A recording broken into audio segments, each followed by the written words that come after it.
My Lords, following on from the noble Lord Cormac, I think it's very right that he raises that important point about the constitutional obligations that we have.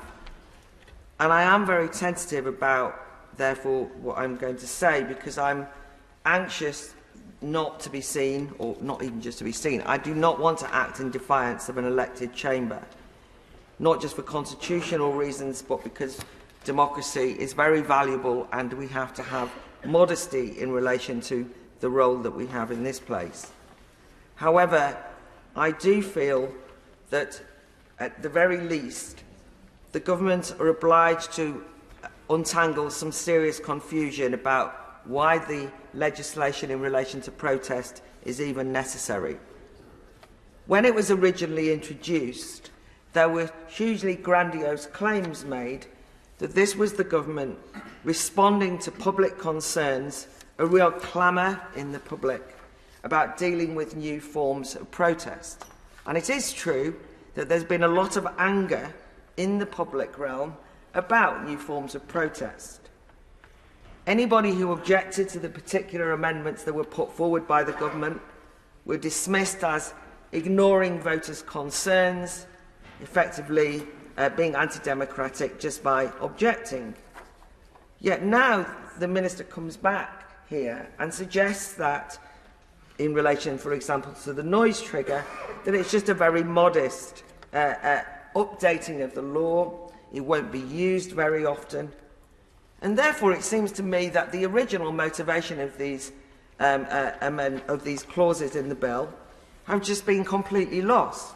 And it seems to me that, therefore, we end up with a disproportionate and unnecessary commitment by the government to deal with a non-problem.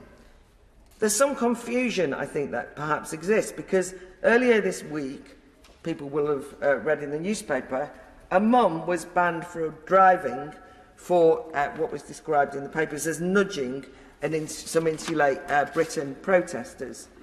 She was trying to get her 11-year-old to school, was exasperated that the protesters wouldn't move and that the police were not acting to remove the protesters.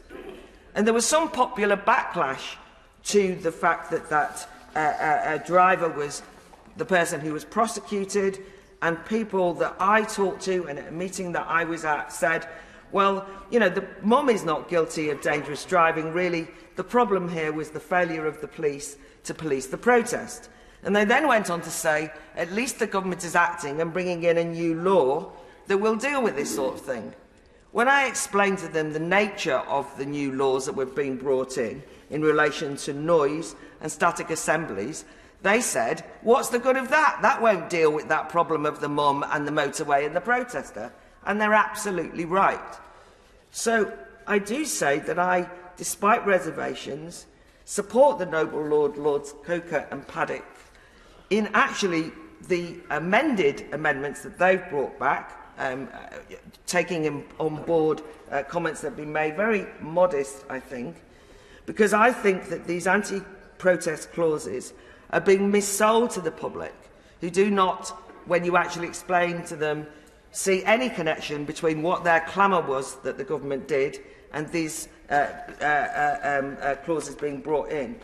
And just finally, if there is an issue with protest, it's possibly that the police have not consistently policed, with the powers that they have, protests that have happened over the last few years. And there is public concern about that.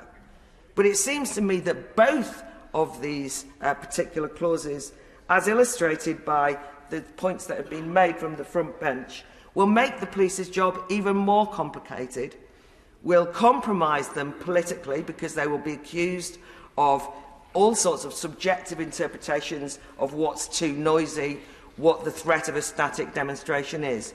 So I actually think that the government inadvertently will be helping to politicise the police, make the situation of protests more confusing in the future, and not doing what I think they wanted to do originally, which was to ensure the public that the concerns they had about new forms of protest would be honoured in legislation. These parts of the bill do nothing useful for anyone.